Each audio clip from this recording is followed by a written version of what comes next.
Matt Matinsky and Chris Kroger sit down with head coach James Borrego to talk about the last few games, the play of center Cody Zeller, and a look ahead through the holidays. This is the Hornets.com Coaches Show. Welcome to the Hornets.com Coaches Show. I'm Matt Matinsky, joined now by Chris Kroger. We'll have Coach on in a little bit, but I got to catch up with you first, Chris. Yep. How are things going for you? We've seen the Hornets coming off 2 tough losses. Yeah, I think the Hornets have kind of been a team that all year is trying to build that consistency and find that consistency, and we've seen them have some incredible wins. 5 of the 7 playoff teams in the East they've beaten, some of the best, Milwaukee, Indiana, Boston along the way. They've had some big comebacks in some of those wins, some dominant performances in some of those wins, and yeah, then you've looked and seen them struggle a little bit on the road against teams where historically you'd say, well, based off record, I think you should beat that team. Chicago, Cleveland, Atlanta all come to mind. And so I think Friday night against the Knicks, you saw a dominant first half, and then the second half, you got to tip your cap to New York. They went to a zone defense, really made the Hornets uncomfortable, came back from 21 down, and found a way to steal the win in overtime. And then, obviously, just the way the schedule breaks, back-to-back for the Hornets, and that LeBron James guy's pretty good. Yeah, and he owns us here in Charlotte as of late. I mean, we've always had struggles with him, a tough team to match up against, especially coming after an overtime loss. Yeah, and I think the thing that you know, all the prognosticators and pundits out there, what would the Lakers look like this year? You know, there was a lot of consternation that this team wouldn't even make the playoffs in the West. And who knows, there's a lot of basketball left. Maybe that ultimately happens. But they were 17-11 coming into the game against the Hornets Saturday, pushed their record to 18-11. Now, they lost to Washington on Sunday evening, but they're still 18-12, firmly in the playoff race in the West. And I was impressed. You know, they had a way they want to play, which is to get up and down the court. They want to play in transition. They force the ball towards the rim. They kick out to their shooters, and they executed that game plan on Saturday. And not only the Lakers having that good of a record, but we were talking beforehand, and you pointed out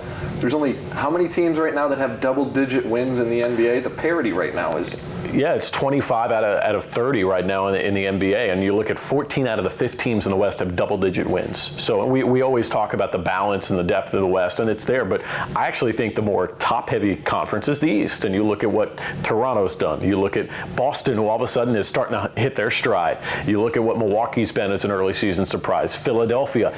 Indiana is quietly in that top 4 in the East, too, and I feel like nobody talks about what the Pacers have done, and the Hornets beat that Pacers team again. So it's just wild, I think, where the NBA is. You know, a lot of folks, again, have talked about they feel like games are decided before the ball's ever tipped off. Well, this season would indicate otherwise. There's a lot of parity in our league. And even a team like Brooklyn, we saw the injury to Karis LeVert just about a month ago now, and just how gruesome that injury was. We think he's going to be back, thankfully, by the end of the year. But they were one of the early season surprises. They were on the right side of the cut line through the first month and a half of the year, and they're still battling.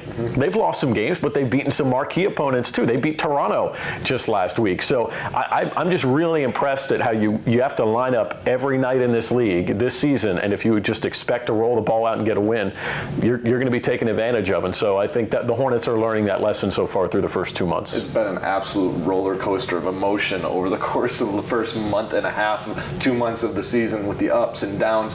For you as a broadcaster, for fans in general, do you think this is good for the NBA to have this kind of parity? Absolutely, and I think the thing too you look at, and as I go through my research, my game prep, I see this up close and personal. Every team's got at least one guy you would look to and say that's a bona fide star or all-star in this league, and if not, they've got a young guy that's up and coming. Even take a look at a team like Phoenix, right, where they're the lone single-digit win team out in the Western Conference, but look what they have in Devin Booker. He's capable of dropping 50 on any given night. DeAndre Ayton, the number 1 overall pick, too, is capable of taking over games. So I just think you really have to be impressed with the depth of talent in our league, and I think it's only getting better. I mean, you look at the young rookies in this draft class. I think we're going to look back at this draft class and say this is probably a pretty strong and deep draft class, and especially with a guy like Luka Doncic, what he's doing in Dallas right now, and I think he's firmly grasping the Rookie of the Year race with the Mavs, and he's pushed them into playoff contention. So I think this is great for our league, and I think it bodes well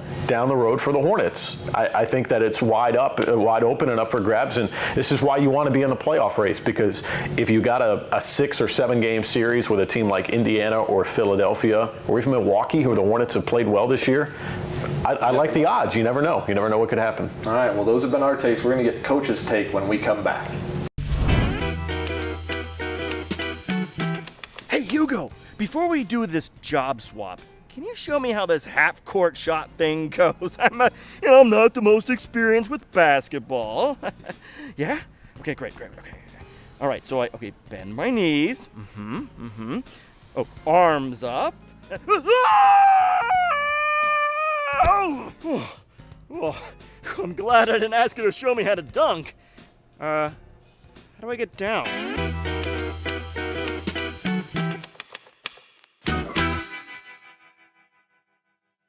Welcome back to the Hornets.com Coaches Show. We're being joined now by head coach James Borrego. Coach, welcome back to the show. I'm back. Obviously, a rough couple losses for us coming off. What is the state of the team right now, the mindset? Well, I think, you come off a couple of tough losses. You feel those losses, but we've been resilient this season.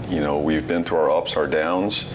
I think we had 3 good wins there. A very good first half against New York. Obviously, probably one of our best halves of the season right there, and then we had one of our most disappointing halves, in the second half against New York. But and then having the back-to-back against LA obviously was a tough comeback after playing an overtime game. But we bounced back. We have a couple days here to rest, recover, get better, get ready for a big week. So we're not shaken by it. We just got to, pick ourselves back up, learn from it, grow from it, just like we've done all season, and get better. So everything's a teachable moment. So you go back to that game on Friday against New York, and they implemented some of that zone defense in the second half. You guys have done the same. You did it against Oklahoma City in OKC and got you guys back in that game in the second half too. So you never used to be able to run that in the NBA. Now you can. But from your team, what do you draw from that now that you can use as a teachable moment moving forward? Well, we have to work on it. Obviously, I think as we look at the numbers, only 2% of possessions in the NBA are zone. So we've not spent a whole lot of time on it offensively. So we learn from it, we'll grow from it. It's something we're going to work on and make sure we're clear and crisp if we see it again, when we see it again. We like to use it sometimes defensively, just to disrupt rhythm. We could have handled ourselves better probably in that game.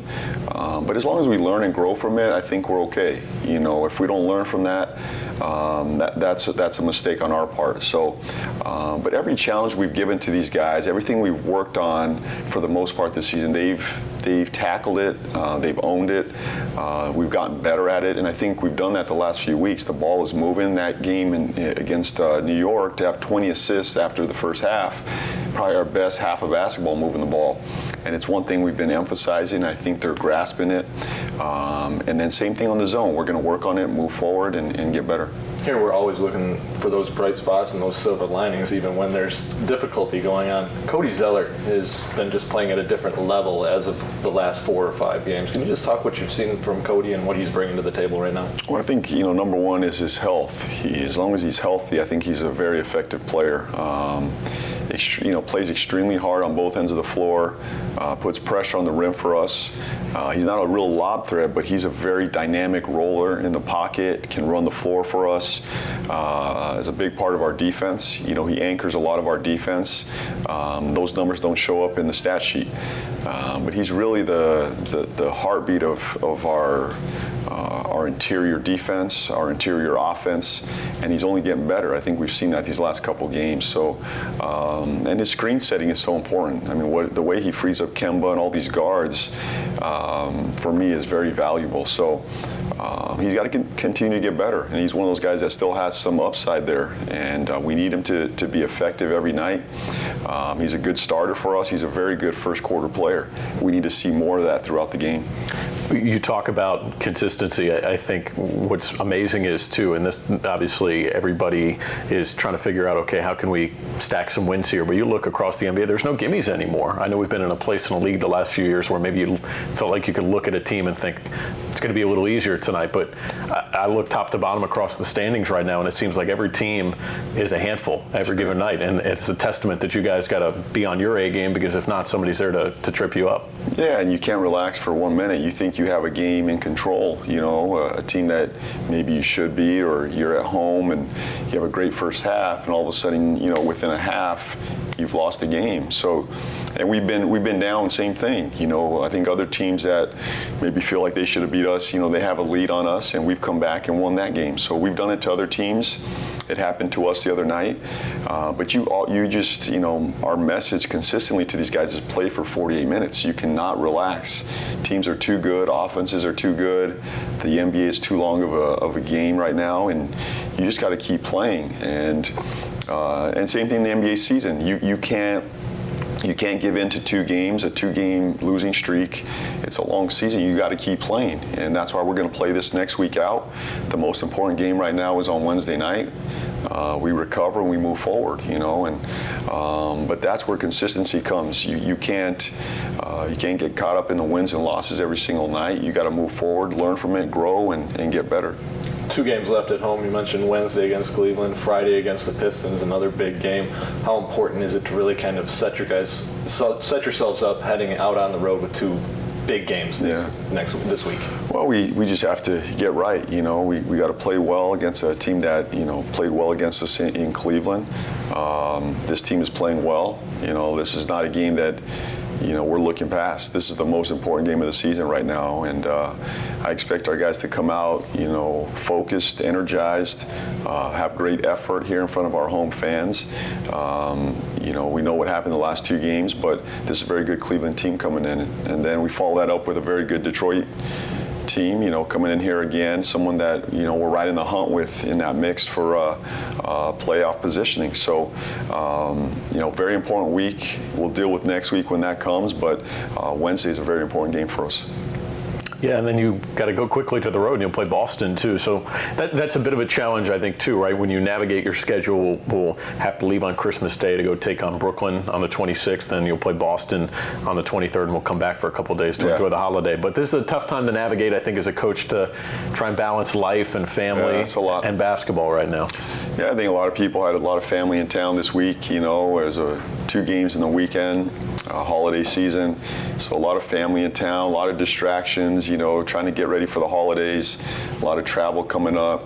So this is a hectic time, and I think it's my job to help refocus our entire group to make sure we're getting our jobs done, and but life continues. We have gifts to buy and, programs to go see and kids to feed and kids to pick up and family coming to town, airport runs.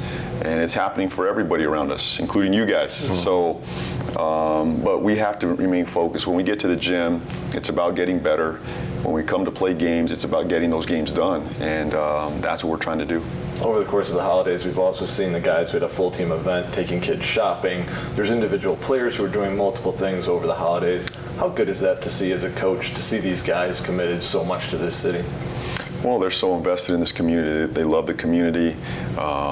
This is who we are. I think that's what this organization represents. It's a major part of who this city is, and I think for our guys to represent that for our organization means so much. And it shows, what our ownership, our management group, our coaching staff, our players believe in. We're community first. So it's very important for us. And when I see those guys, it's amazing to watch kids when they see these players walk into a room or into a store, or just their face light up. That makes their holiday season right there. That brings them joy. Even if it's for 5 minutes, 10 minutes, it can change their life. So I'm really proud of our group. They're really invested in each other, but more importantly, they're invested in our community. Well, thanks very much, Coach, and happy holidays. Happy holidays. Thank you. We'll be right back after this.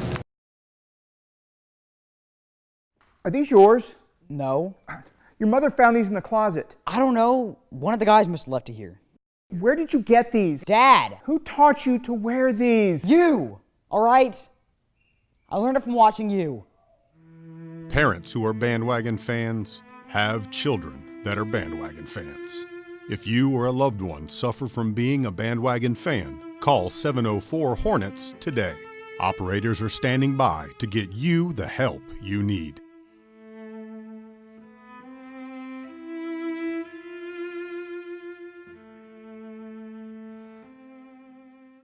Welcome back to the Hornets.com Coaches Show. I'm with Chris Kroger. Chris, we just talked to Coach. Coach had mentioned, obviously, this is a big game coming up on Wednesday. 2 big games this week with home games on Wednesday and Friday against the Cavs and Pistons. Well, this is the interesting thing about the Cavs because the Hornets beat them by 32 here at Spectrum Center earlier this year, and then the Cavs said, thanks so much, we're going to return the favor, and they beat the Hornets by 20-plus in Cleveland. 23, I think. 20, yeah. So the Hornets feel like they owe Cleveland now, and the Cavs probably feel like, you know what, we're stabilizing, and they are. They're playing better basketball. They traded Kyle Korver away. They also traded George Hill away, but they're starting to solidify. I think they're really starting to find a way that they need to play every given night, and so you can't sleep on Cleveland. Hornets know that firsthand, and then Detroit. The Hornets have secured at least the head-to-head split, which means Detroit can't take the head-to-head tiebreaker for playoff positioning, but the Hornets can with a win on Friday night. There's still a 4th game left to be played. That'll come in March in Detroit, but if you're the Hornets, you'd love to go up 3-0 and take the season series and just have bragging rights the rest of the way, knowing what's still ahead for the playoff push. So I think this is going to be a big 2 games, as Coach was talking about. Yeah, because not only that, but you'd also like to finish this homestand 3-2, so you had a winning homestand and Absolutely. get ready to head out on the road over the holiday. Yeah, and then the Hornets will be back too at the end of the month. But yeah, you'll play Boston on Saturday, or on Sunday afternoon rather, and then you'll come back. It'll be Brooklyn once you come back for the quick holiday, and then fly out on Christmas. We'll play Brooklyn in Brooklyn on the 26th. They'll come here for the 28th, and then the Hornets will be home for New Year's Eve to take on the Orlando Magic. So this is a big stretch, I think, for the Hornets. All these games are winnable. Even that Boston game, the Hornets were able to beat Boston earlier this year. We heard Coach talking about life also gets in the way of what we're doing. We got the holidays coming up. Are you ready? I've got some shopping to do. Actually, as soon as we wrap up, I'm going to the mall, okay? I got some shopping I got to do. But no, it's a fun time of year because our organization, it's great to see. We've seen our guys get involved with their event with Walmart just last week, where they're able to, each player paired up with a student from a local middle school and able to take them shopping, and just the joy on these kids. And really what you find out is you watch them, it's the players that I think are even more excited. They get so into being able to give back to our community and connect with these kids. So it's a great time of year. It's a lot of fun, a lot of food, a lot of family, and a lot of basketball. The Hornets are at home a lot this month. Yeah, and like we mentioned too, our guys are doing individual things as well. A lot of players doing their own things to really help give back to the community, and that's just great to see. But for now, Chris and we got to wrap this up because we have some wrapping to do after we go shopping. This has been the Hornets.com Coaches Show. We'll see you next week.